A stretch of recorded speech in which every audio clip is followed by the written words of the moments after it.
Eu quero aqui fazer só uma breve ponderação. Eu tenho dito desde a campanha eleitoral que serei, como senador, uma das funções principais é fazer essa sabatina do indicado ao Supremo Tribunal Federal. E acho que o indicado tem que ser sabatinado rigorosamente. Quem quer que fosse o presidente, isso eu já dizia durante a campanha eleitoral do ano passado, e quem quer que fosse o indicado. Então eu preparei uma série de perguntas aqui bastante técnicas e alguns esclarecimentos sobre o histórico de Vossa Excelência, mas quero dizer aqui que faria da mesma maneira qualquer que fosse o indicado, qualquer que fosse o presidente. Não existe nenhuma questão pessoal, eu respeito o seu trabalho como advogado, Lava Jato, que foi um trabalho profissional, assim como eu fiz o meu trabalho como juiz, como profissional. Não existe aí nenhuma questão pessoal envolvida, mas é nosso dever fazer uma sabatina com questões que às vezes podem ser difíceis.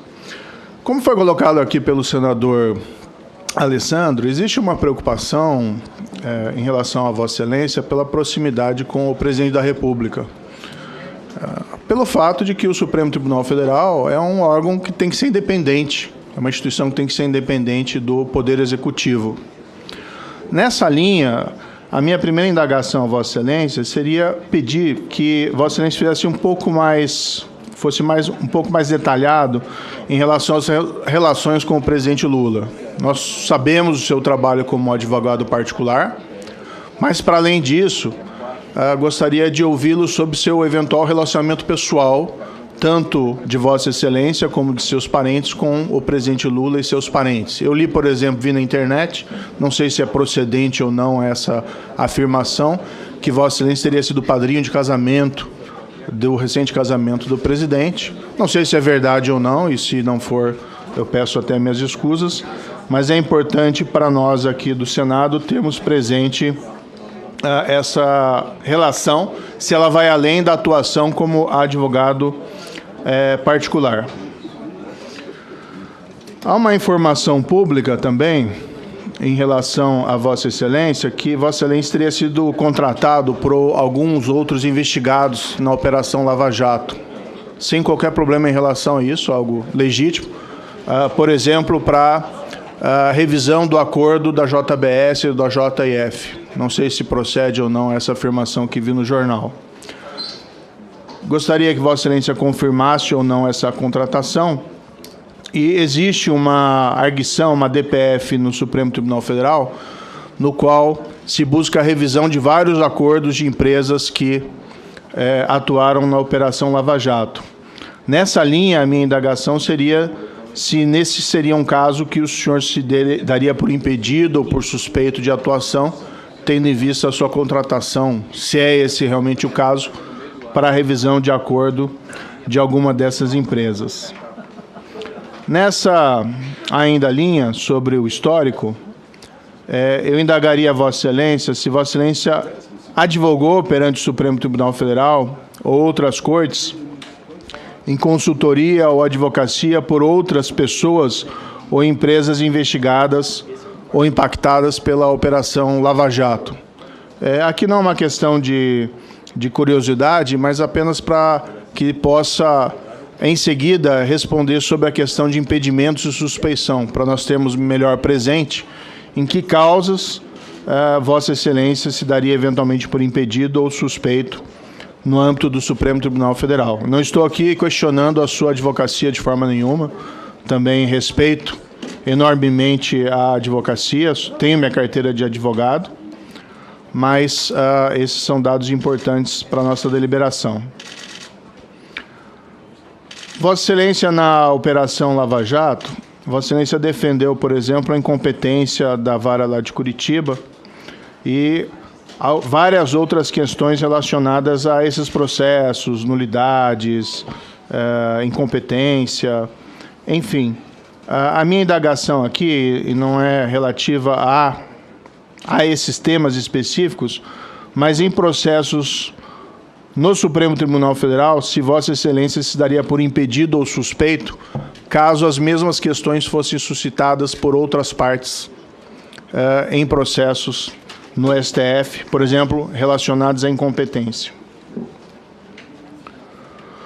No livro de Vossa Excelência, Lawfare, eu acabei lendo esse livro, Vossa Excelência chega a fazer afirmações de que o processo relacionado ao ex-presidente Lula teria objetivos políticos e geopolíticos ligados à descoberta e exploração do petróleo na camada pré-sal.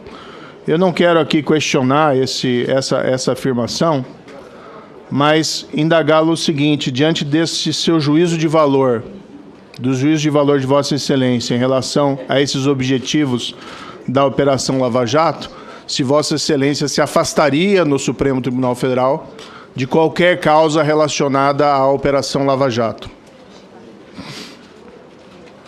Mais uma vez, eu até esclareço aqui, e eu tenho dito isso para os meus colegas, eu não vim ao Senado para discutir a Operação Lava Jato.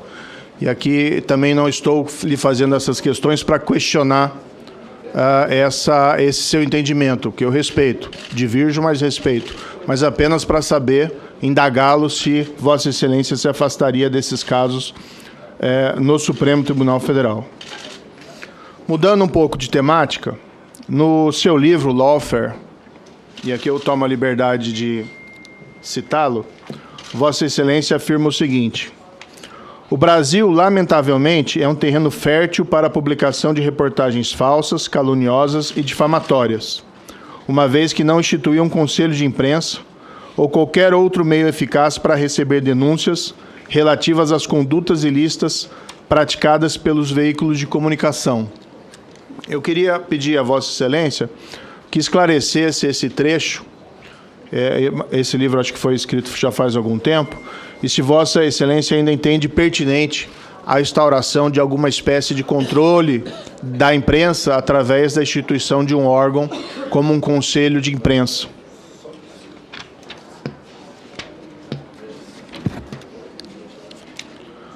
Mudando um pouco de assunto, e eu peço desculpas que por correr, porque o tempo é um pouco curto, eu tenho focado a minha atuação aqui no Senado Federal no tema da segurança pública. Eu acho que é um tema extremamente importante. O Brasil ainda tem índices enormes de criminalidade, seja de crimes de colarinho branco, mas também crimes violentos. E nós temos visto, a sociedade tem visto recentemente, doutor Cristiano, algumas decisões judiciais que têm gerado uma certa celeuma, especialmente envolvendo buscas pessoais. Existe um entendimento, por exemplo, do Superior Tribunal de Justiça, de que guardas municipais não podem fazer buscas pessoais. E isso tem gerado invalidação de flagrantes de pessoas encontradas na posse de drogas. Do outro lado, nós vimos recentemente uma decisão de uma corte também inferior, invalidando uma busca pessoal feita pela PM, relacionada a 2 quilos de cocaína e um suposto membro do PCC. Houve uma invalidação pelo entendimento de que não havia uma justificativa para aquela busca. A pessoa mostrou nervosismo, tentou fugir da polícia, segundo pelo menos as informações que eu colhi. Ainda assim foi feita a busca, foi encontrada a droga, mas o processo foi anulado. Tem um caso também sendo discutido no Supremo, que envolve uma discussão sobre busca pessoal e perfilamento racial. E claro que nenhuma busca pessoal pode ser motivada por estereótipos raciais ou coisa dessa espécie. É um caso ainda pendente para ser decidido. E a minha indagação a Vossa Excelência, gostaria de ouvir a sua opinião sobre esse tema. Claro que, se eventualmente ainda está informação, fique absolutamente tranquilo, não é uma pegadinha aqui, nenhum objetivo de fazer isso. Mas se Vossa Excelência já tem uma posição sobre esse tema, e que tem gerado uma certa celeuma na sociedade, essas invalidações relacionadas a essas apreensões específicas.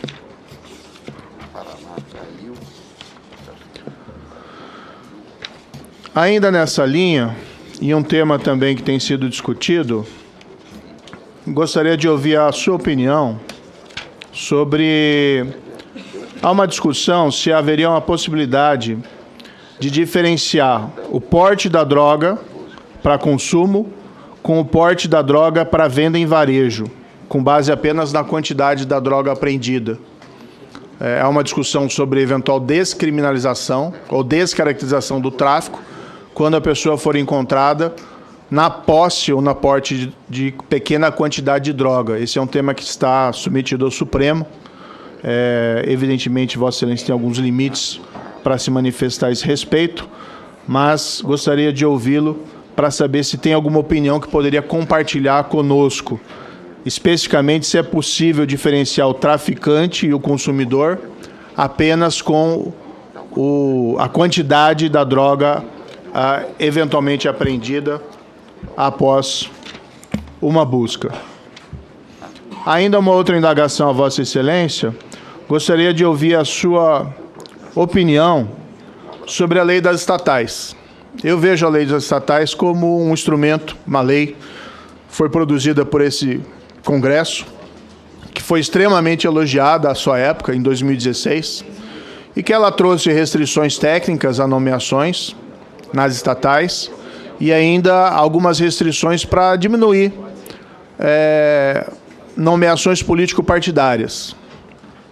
No entanto, essa lei foi recentemente questionada perante o Supremo Tribunal Federal. A meu ver, ela é um avanço na governança das estatais e eu gostaria de ter a sua opinião a respeito dela, no que for possível, eventualmente, Vossa Excelência mencionar. Caminhando aqui para o final, e peço escusas pela quantidade de perguntas, mas é uma sabatina de um indicado ao Supremo Tribunal Federal, e esse é um momento muito importante, tanto para Vossa Excelência como para nós, senadores. Eu gostaria de ouvir a opinião de Vossa Excelência sobre a exclusão de provas ilícitas em processo, e, em especial, se provas ilícitas podem ser utilizadas para sancionar, para punição, com o objetivo sancionador de qualquer espécie. Por último, e aqui eu finalizo, eu tenho ainda uma pergunta para Vossa Excelência sobre a sua posição sobre o foro por prerrogativa de função. Eu tenho sido bastante crítico ao chamado foro privilegiado. Penso que ele é um privilégio que não se justifica, seja para parlamentares, seja para magistrados das cortes mais elevadas, seja para autoridades do Poder Executivo, mas o fato é que ele está na Constituição, está ali previsto, e a não ser que ele seja suprimido, ele se encontra ali, mas ele tem sido objeto contínuo de interpretação e reinterpretação pelo Supremo Tribunal Federal. O Supremo Tribunal Federal, no seu entendimento atual, é no sentido, e a meu ver é absolutamente acertado, de que o foro privilegiado se restringe ao ato praticado no exercício da função que confere o foro privilegiado.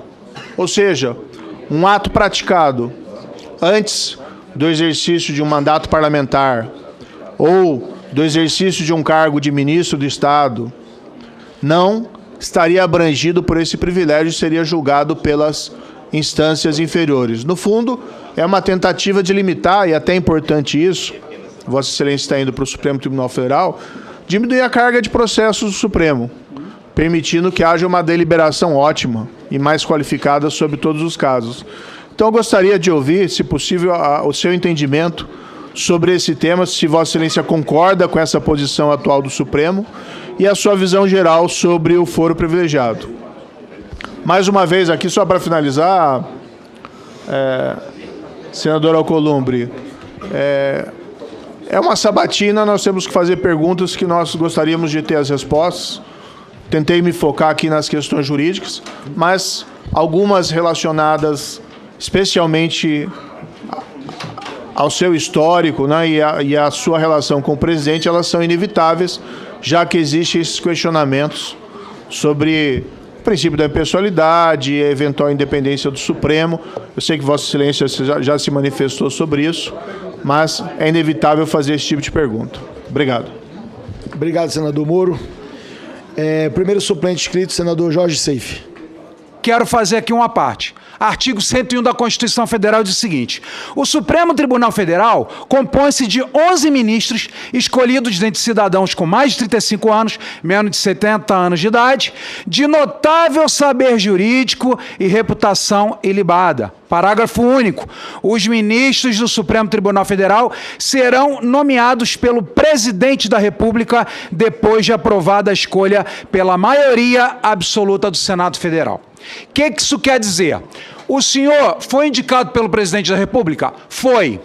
O senhor tem notável saber jurídico? Ora, tem opiniões contrárias, mas eu entendo que o senhor advogou numa causa onde um presidente da República estava inelegível, o presidente da República estava preso, o presidente da República não tinha seus direitos políticos cassados e hoje é presidente da República. Então, na minha opinião, não sou jurista, não sou advogado, sou administrador de empresa. O senhor, com o seu trabalho, com a sua competência, ainda que haja divergências, o senhor tem sim notável saber jurídico e o senhor conquistou essa vaga e essa confiança do presidente da República.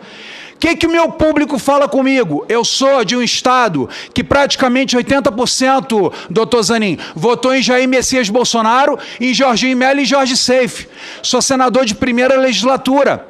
E essas pessoas têm uma grande preocupação e eu creio que não é nada contra o senhor. Mas veja, palavras do presidente Lula durante a campanha eleitoral. Eu estou convencido que tentar mexer na Suprema Corte para colocar amigo, para colocar companheiro, para colocar partidário, é um atraso, é um retrocesso, que a República Brasileira já conhece e já conhece muito bem e eu sou contra. Não é prudente, não é democrático um presidente da República querer ter os ministros da Suprema Corte como amigo. Por outro lado, e nós temos sempre que fazer um exercício cristão e de empatia. Se eu sou... Esquece eu. Presidente Bolsonaro, se hoje o presidente da República fosse Jair Bolsonaro, ele não ia indicar um inimigo. Se eu fosse presidente da República, eu não ia indicar uma pessoa que eu não confio. E eu não posso jogar pedra porque o presidente Bolsonaro indicou André Mendonça, que ele confiava e que tinha uma amizade próxima. Quantas vezes comemos peixe, fizemos eventos, era próximo da primeira-dama e não podemos ser hipócritas e eu não vou ser. Tampouco o ministro Cássio Nunes. Então, o presidente Lula tem a sua prerrogativa constitucional em indicar o senhor. Mas, e aí eu digo para o senhor que o meu problema não é contra o doutor Zanin. Independente do meu voto, eu quero que o senhor saiba que a tradição do Senado Federal, a tradição desde a redemocratização da República, nunca nenhum candidato foi, não conseguiu indicação, foi preterido, nunca. Segundo, a CCJ, dos 27 membros, 20 são governistas. E, por último, dentro do Senado Federal, praticamente 2/3 são governistas. Então, eu creio que a vaga do senhor está garantida. E o senhor vai ficar lá praticamente 30 anos. É um cargo longevo de muita responsabilidade. Se Santa Catarina, doutor Zanin, me eleger 4 vezes aqui, o senhor ainda vai estar lá dentro do Supremo Tribunal Federal. Então, o maior problema do catarinense, das pessoas de direita, inclusive hoje tem um editorial do Estadão homenageando o senhor, mas não, dizendo que o Senado precisava remover o nome do senhor e por questões que já foram tratadas aqui. Ou seja, o senhor é amigo, é próximo, defendeu o presidente Lula, mas ok. Aonde eu quero chegar, doutor Zanin? Imagina que amanhã chegue para o senhor um processo do presidente Lula para o senhor julgar. E isso, o meu povo que me elegeu, o catarinense, se preocupa. Por quê? Quando o presidente da República indica alguém, essa pessoa fica em suas mãos, seja por gratidão, seja por subserviência, seja por um sentimento de culpa. Então, qual é a preocupação da grande população brasileira e também do meu estado, que é majoritariamente direita? Como que o senhor vai se comportar?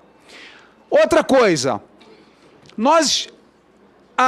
o Supremo Tribunal Federal, que deveria basicamente ser um guardião da nossa Constituição, tem evocado, melhor dizendo, para si, questões que, no nosso entendimento, atropela as atribuições desse Senado Federal e da Câmara Legislativa. E eu vou lhe dizer 4 questões fundamentais como um homem conservador e cristão que sou. Hoje, lamentavelmente, o Supremo Tribunal Federal vai verificar se a quantidade de droga criminaliza ou não criminaliza. A droga, como o próprio nome diz, doutor Zanin, é droga, é desgraça. Desgraça a família, destrói família, financia o tráfico, financia a morte, financia a miséria, financia sequestro. Droga é droga. Isso, primeiro que esse Senado Federal já se decidiu, e a Câmara. E eu creio que não é papel do Judiciário estar legislando. Segundo, sou cristão, defendo a vida desde a sua concepção. Qual é a posição do senhor sobre o assassinato de inocentes no ventre de suas mães? Terceiro, marco temporal de terras indígenas. Doutor Zanin, 13,8% do território nacional já é demarcado para indígenas. Eles são, segundo o IBGE, menos de 1 milhão no nosso Brasil. Eles não produzem nada, a FUNAI não deixa eles produzirem, e eles não querem mais terra, querem dignidade, querem trabalho, querem internet, querem caminhonete, querem trator, querem plantar, querem colher. Qual é a posição do senhor? Se o senhor hoje fosse já um ministro do Supremo Tribunal Federal, como é que o senhor trabalharia nessa questão de marco temporal de terra indígena? E para finalizar, e eu já lhe agradeço pela tolerância e paciência, senhor presidente Davi Alcolumbre. Doutor Zanin, eu tenho uma grande... Aqui dentro, onde o senhor está vendo esses senadores aqui, existem aqueles que são frontalmente contra a Lava Jato e outros que são lavajatistas, dito lavajatistas. E eu vou respeitar os dois lados, que também, na minha visão, a Lava Jato trouxe muitos avanços para o Brasil, mas teve suas falhas também. Não estamos discutindo Lava Jato. No entanto, eu fui eleito por 1,5 milhão de catarinenses. Assim como Deltan Dallagnol foi eleito com 350 mil votos do povo do Paraná. O Ministério Público Federal inocentou ele no Paraná. O TRE do Paraná, por unanimidade, ele ganhou, e quando chegou aqui no TSE, ele foi julgado em 66 segundos e tiraram o mandato do garoto. E aí eu digo o seguinte, já estou terminando, senhor presidente, palavras do ministro Gilmar Mendes em 19/6/2017. O excelentíssimo ministro Gilmar Mendes disse: a justiça eleitoral não existe para caçar mandatos, quanto menos do presidente da República. E amanhã, o meu presidente, Jair Bolsonaro, a quem eu devo tudo que eu tenho, porque eu fui ministro da Pesca e hoje sou senador, graças à credibilidade que ele me deu, será julgado por essa corte que já cassou Deltan, que também... Lá no Ceará, 4 deputados perderam o mandato. Ou seja, o mandato popular, o voto do povo não está valendo nada. Então, a grande preocupação, se o senhor vai ser um ministro ativista, se o senhor vai ter lado, se o senhor vai, por exemplo, proteger o Partido dos Trabalhadores e perseguir, por exemplo, o Partido Liberal, qual eu faço parte. Então, basicamente... esses são meus questionamentos. Agradeço ao senhor e ao senhor presidente Davi Alcolumbre pela paciência. Então, eu vou começar respondendo as perguntas que foram formuladas pelo senador Sérgio Moro. A minha relação com o presidente Lula é uma relação que se estabeleceu ao longo do tempo. Na condição de advogado, eu tive uma convivência bastante frequente com o presidente Lula. Não fui padrinho do casamento do presidente Lula e prezo muito esta relação, assim como a relação que tenho com outras pessoas, inclusive deste Senado da República. Talvez um dado eu posso trazer a Vossas Excelências. Neste ano, nós estamos no mês de junho, a única vez que eu estive presencialmente com o presidente Lula foi o dia que eu fui convidado a ir ao Palácio do Planalto para receber o convite para ser indicado ao Supremo Tribunal Federal. E nessa reunião, além do presidente Lula, estavam o ministro da Casa Civil, o ministro da AGU, o ministro da Justiça e, por algum período, o senador Jacques Wagner. E também o ministro Alexandre Padilha. Então, a minha relação, ela tem esses contornos, eu jamais vou negá-la. Ao contrário, como já disse na minha apresentação, sou grato ao presidente Lula por ter indicado o meu nome ao Supremo Tribunal Federal e para que fosse feito o crivo deste Senado da República. Com relação à suspeição, impedimento, como eu já disse anteriormente, senador Sérgio Moro, as regras objetivas, elas podem, desde logo, serem tratadas e enfrentadas. Então, a regra objetiva, os processos em que eu funcionei como advogado, se aprovado for por esse Senado, eu não poderei vir a julgar este processo ou esta causa se estiver no Supremo Tribunal Federal.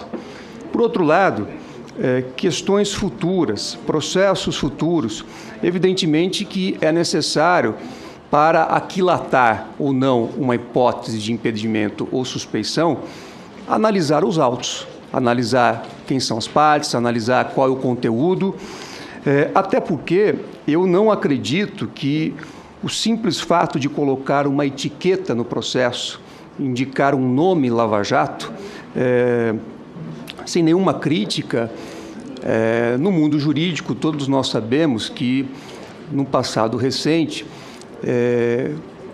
quase tudo que funcionava em varas especializadas, varas criminais, muitas vezes recebia a etiqueta de Lava Jato.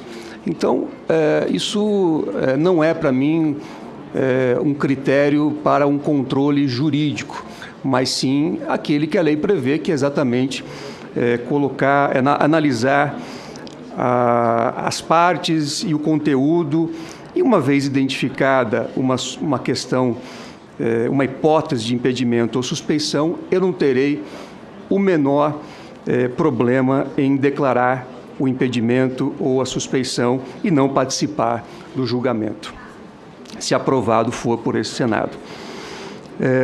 Com relação ao livro que Vossa Excelência trouxe questionamentos, de fato, ali há uma análise do caso, né, do presidente Luiz Inácio Lula da Silva, mas também, sobretudo, o livro busca traçar perspectivas teóricas sobre o fenômeno chamado lawfare. Então, não na essência, um livro que trata de um caso concreto, mas sim um livro que buscou, ainda que de uma forma preliminar, discutir esse conceito do lawfare, que foi um conceito que eu e minha sócia, esposa Valesca, apresentamos ao país em 2016 e depois acabamos escrevendo esse livro justamente para colocar os contornos conceituais daquilo que entendíamos ser o lawfare. E ali descrevemos as técnicas, as táticas, para que as pessoas pudessem compreender o raciocínio que nós estávamos apresentando publicamente e também pudessem aferir, né, casos de lawfare no Brasil e também ao redor do mundo. Então, a obra é uma obra conceitual e que não pode, na minha visão, gerar, em princípio, qualquer impedimento ou suspeição. Com relação ao trecho sobre imprensa, eu queria dizer que, e como já disse na minha exposição inicial, que eu defendo de forma veemente a liberdade de imprensa. Defendo a liberdade de imprensa como um direito fundamental, inclusive, daquele que tem o direito de ser informado. Na minha carreira, na minha atuação profissional, inclusive, tive a oportunidade, em diversas ocasiões, de defender a liberdade de imprensa nos tribunais, de defender empresas e jornalistas que, por algum motivo, estavam tendo a sua atividade profissional cerceada.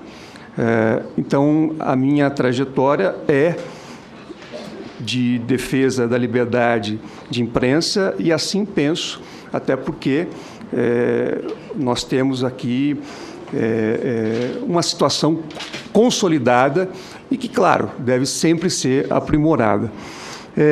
A referência a conselho de imprensa, senador, na verdade, nesse trecho do livro, o que se buscou fazer foi uma análise comparativa com leis de outros países, nesse caso em particular com a legislação inglesa, que disciplina a questão da prova, da utilização da prova na mídia durante o processo. Então, não defendemos ali um modelo, mas sim colocamos em discussão algumas ideias a partir da experiência internacional, a partir da legislação internacional, consignando que eu sou contra a importação de legislação internacional sem nenhum espírito crítico. Eu acho que o Brasil tem a sua realidade e essa realidade deve ser levada em consideração, evidentemente. Mas aí, esse é o papel relevante, né, que este Senado da República faz em prol da sociedade, que é editar as leis assim que haja uma necessidade, uma demanda da sociedade. Com relação à questão de drogas, e Vossa Excelência citou uma situação concreta que envolvia um guarda civil,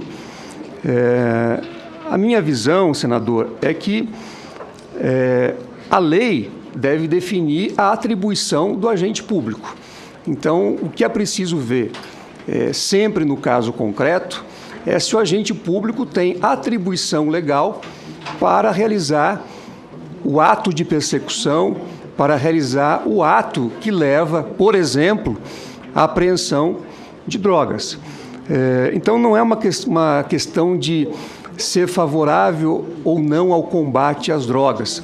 Eu acho que a minha visão, efetivamente, é que a droga é um mal que precisa ser combatido.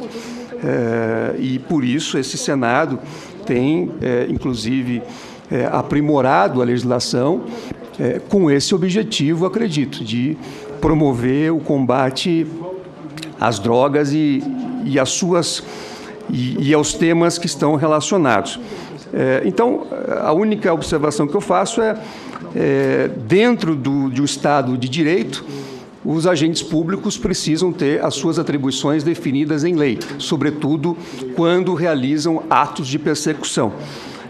O Estado não pode adotar a regra do vale tudo, né? O Estado tem um poder enorme e esse poder deve ser contido sempre que usado fora daquilo que prevê a lei ou usado com abuso. Em relação à lei das estatais, Efetivamente, este Congresso aprovou uma lei que prevê restrições. Eu não posso aqui tratar especificamente da lei, porque se Vossas Excelências aprovarem o meu nome, eu provavelmente terei que analisar esse assunto, porque está em discussão no Supremo Tribunal Federal. Agora, eu posso dizer, em tese, e isso é pacífico na doutrina, que as restrições a direitos subjetivos, elas sempre precisam estar acompanhadas de alguns requisitos, em especial a necessidade, né, e a adequação, a proporcionalidade em relação à proibição que está sendo estabelecida. Quer dizer, é razoável que se estabeleça determinada proibição para uma situação concreta? Então, esses requisitos não são meus, são requisitos da doutrina, e que, quando existe a imposição de uma restrição, é possível que haja, em tese, o questionamento nessa perspectiva de verificar a adequação e a proporcionalidade. E é um entendimento já bastante pacificado na doutrina, acredito eu. Em relação ao uso de provas ilícitas no processo, para promover atos de persecução, para acusar alguém. Também aqui temos uma visão na doutrina que, de um lado, há autores, há juristas que entendem que a prova ilícita só pode ser usada como meio de defesa, ela pode ser usada, mas exclusivamente como meio de defesa, e há uma outra corrente que entende que, se a prova ilícita, mesmo com esse caráter, ela aponta uma determinada conduta ilícita do Estado, ela pode ser usada também para punição do agente. Reconheço, salvo o melhor engano, que prevalece a primeira corrente, mas existem essas duas correntes que disciplinam, enfim, essa questão do uso da prova ilícita no processo. A questão do foro por prerrogativa de função, efetivamente, é um assunto que está disciplinado na Constituição, é um assunto que vem sendo também analisado pelo Supremo Tribunal Federal, que, no seu mais recente pronunciamento, de fato, restringiu a prerrogativa do foro para os crimes hipoteticamente cometidos no exercício da função do agente público. Então, eu acho que é uma situação também que está consolidada. Não posso e não deveria analisar um julgamento que já ocorreu no Supremo Tribunal Federal.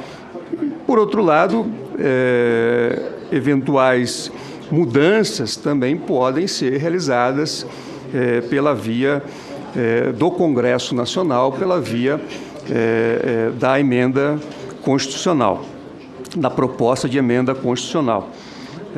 Então, acredito ter respondido os questionamentos do senador Sérgio Moro. Então, passo a responder os questionamentos do eminente senador Jorge Seife. Eu já disse aqui, né, fiz referência ao combate às drogas, e, inclusive, enalteci o papel do Congresso e deste Senado no aprimoramento de leis que têm o objetivo de combate às drogas. A discussão, né, eventualmente existente, e ela existe no Supremo Tribunal Federal, ela foi levada, né, por alguma instituição legitimada, acredito eu que nesse caso tenha sido um partido político, e o Supremo, uma vez demandado, acredito que tem que analisar, né, o tema. Também, por estar lá, se aprovado for, eu teria dificuldade de avançar aqui neste exame para que, eventualmente, se aprovado, eu possa participar dessa discussão e desse julgamento. A questão do respeito à vida, o direito à vida, ele está expressamente previsto no artigo 5º caput da Constituição Federal. Então, é uma garantia fundamental. Então, nessa perspectiva, temos que enaltecer o direito à vida, porque aí estamos cumprindo o que diz a Constituição da República. Também nesse assunto existe um arcabouço normativo consolidado, tanto da tutela do direito à vida, como também as hipóteses de exclusão de licitude, por exemplo, na interrupção voluntária da gravidez, como prevê o artigo 128 do Código Penal. A questão do marco temporal também é um assunto que está em discussão no Congresso Nacional, particularmente agora neste Senado, a partir da atividade da Câmara dos Deputados, e agora a discussão vai se dar aqui no Senado, e também é um assunto que está em análise ou sob análise do Supremo Tribunal Federal. Então, eu teria aqui também a mesma dificuldade. Agora, em tese, a nossa Constituição prevê tanto, de um lado, o direito à propriedade como garantia fundamental e também prevê o direito dos povos originários. Então, tanto a atividade legislativa como o eventual julgamento deverá sopesar esses valores, acredito eu, e chegar numa forma de conciliar esses valores. Acredito também que o próprio Supremo esteja produzindo uma boa solução em relação a esse assunto, segundo tenho visto na imprensa. Em relação, então, a questão, se aprovado for por este Senado, o exercício da função no Supremo Tribunal Federal jamais será de proteger um partido ou um grupo político em detrimento do outro.